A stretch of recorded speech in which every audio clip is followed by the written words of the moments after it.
I call the honourable... Sorry. Thank you, Mr Speaker. There's been a bit of a love fest in terms of all of the congratulations for the speakers over the last few days and last week. I know I've already extended my warm congratulations to you. I haven't had the chance yet to extend my warm congratulations to the other speakers, especially the Honourable Trevor Mallard, and when I do it will be with some trepidation. It's been great listening to all the maiden speeches that I've managed to hear in the last couple of weeks.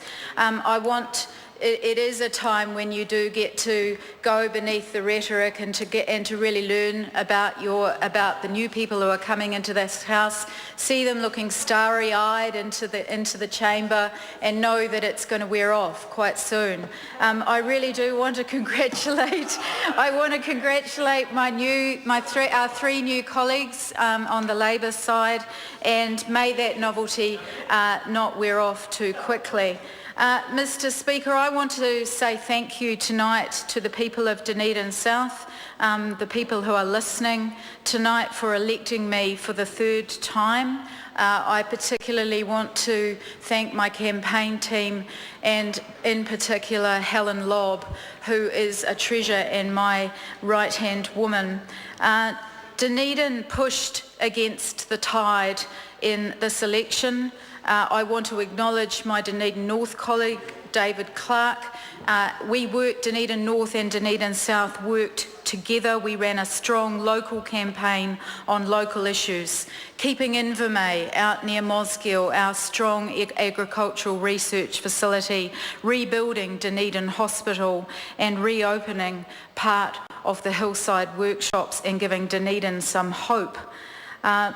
What we did see, though, even though we didn't win the election, was two popular MPs who constantly stick up for their communities and constituents get resoundingly re-elected. I also want to congratulate Michael Woodhouse for being re-elected as a list MP and back in this House. But what we did not see, Mr Speaker, was the local national list MP strengthen his position in Dunedin. And while he is busy clambering his way up the greasy pole inside the National Party, his own city lies neglected and dismissed by his government. His own city and much of regional New Zealand lies neglected by this government. In Dunedin, we have an old leaky hospital.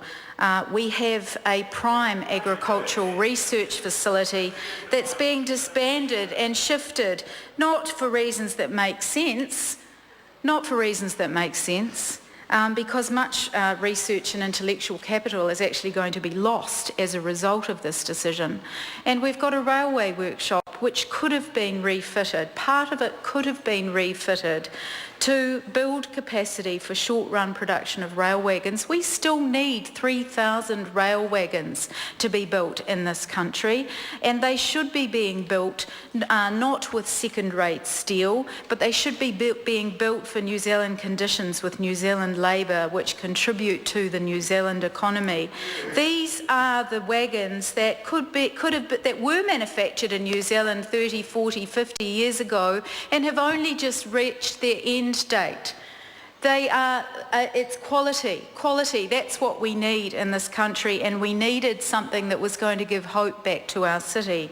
Well, unfortunately, we haven't got that. We've got a city that continues to bleed manufacturing jobs. The latest are the 30 workers of Donaghy's Rope Makers, which is a company that has adapted to the changing world. It provided a lot of the rope for the America's Cup. And it's invested in an R&D. Well, that company has lost 30 jobs, but they were told not to say anything until after the election. In fact, they had to sign secrecy agreements because it would have been bad news for the government. Staff were told to keep their redundancies quiet until after the election, and that's just a damn shame, and it's outrageous that it's happened. We've got a city where many reported crimes aren't being responded to. Perhaps they're not even being recorded, where there are people that have been made redundant who are faced with the humiliating experiences in work and income of spending hours on the phone just to get an appointment. This is the ongoing experience in our city. Dunedin has such great strengths. Its university, its medical school, its dental school, education, tourism, its extraordinary natural environment and cultural environment. But no one, except perhaps Michael Woodhouse, seems to believes that and Stephen Joyce believes that Dunedin's economy is actually thriving. It is a battler of a city, Mr. Speaker, but it's taken some hard knocks, and there's no sign that this government is going to turn this around. One of our biggest challenges is urban renewal, and in the Harbourside area, which is an area which services it's got around 10,000 population, is facing a severe issue as being assessed as one of the most vulnerable areas in this country to sea level rise in the medium to long term. The estimation is that there will be a 0.3 metre rise by 2040. Now that's not that far away. This is a huge challenge. We've got three housing ministers in the House tonight. There's a lot of social housing. This is one of the poorest parts of the country. This is a bigger than a local government issue. It's bigger than just a city issue. It's an issue where central government needs to get involved. The Labor Party committed to urban renewal and to urban renewal in this area, and said that it would make this a priority. Instead, we've got a new Minister of Labour as his first job to push through the draconian employment laws that are going to remove tea breaks, erode collective bargaining, and push thousands and thousands of working people towards more insecure work and precarious circumstances. And this is at a time when John Key tells us that he wants to move us to a more secure to make us more secure by likely committing New Zealand to an unwinnable, never-ending war in Syria and Iraq. Mr. Speaker, what ISIS stands for and what it does is appalling. We all agree with that. But let's not kid ourselves about John Key's plan, which is, as Annette King said in her address and reply speech, is to use fear as a weapon. Labor will play a responsible role in contributing to the debate on security measures, provided that there is a genuine consultation process and that the response to any threat is evidence-based and proportionate. The themes of this government have been to protect their corporate mates, to shift blame for anything difficult onto someone else, whether it's low wages, no growth, child poverty, and now housing. Mr. Speaker, the previous speaker touched on this issue.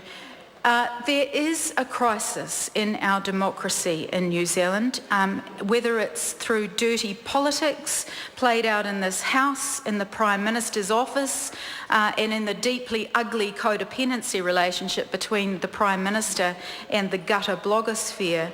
We see it in the draconian security laws passed last year and the more to come in order for John Key to look good when he hangs out with the bigger guys at APEC in next month. There's more security legislation coming, Mr. Speaker, that will erode New Zealanders' privacy rights. Meanwhile, the state of our own cyber security across government is a shambles, leaving us vulnerable, highly vulnerable, and I'll certainly have more to say about that in the coming weeks. The lack of protection for whistleblowers, the abuse of the Official Information Act, and deliberate across-government strategy to delay and withhold public interest information. This time last year, IOA OIA'd every minister and ministry, department and agency on the adequacy of responses to the OIA, and it was like extracting blood from a stone. And now we know why, as the Prime Minister himself doesn't think it's always in the government's best interest to release information until the last possible minute. If all of this doesn't indicate a sickness at the heart of our democratic system, I don't know what does. I just want to finish on one thought, Mr. Speaker. Like most Western democracies, New Zealand faces increasing voter cynicism and apathy. And I'm just going to finish by referring to a survey that was done in the UK of 2,000 people, where they were asked whether politics was dominated by self-seeking politicians protecting the interests of the already rich and powerful in our society. 72% agreed, 9 disagreed. The largest proportion strongly agreed at 42%. Half of Britain thought that politics in their country does not serve their interests. This is our challenge. The Labour Party understands that. The Labour Party is taking this seriously. This is an issue for the whole of our country and the whole of our Parliament.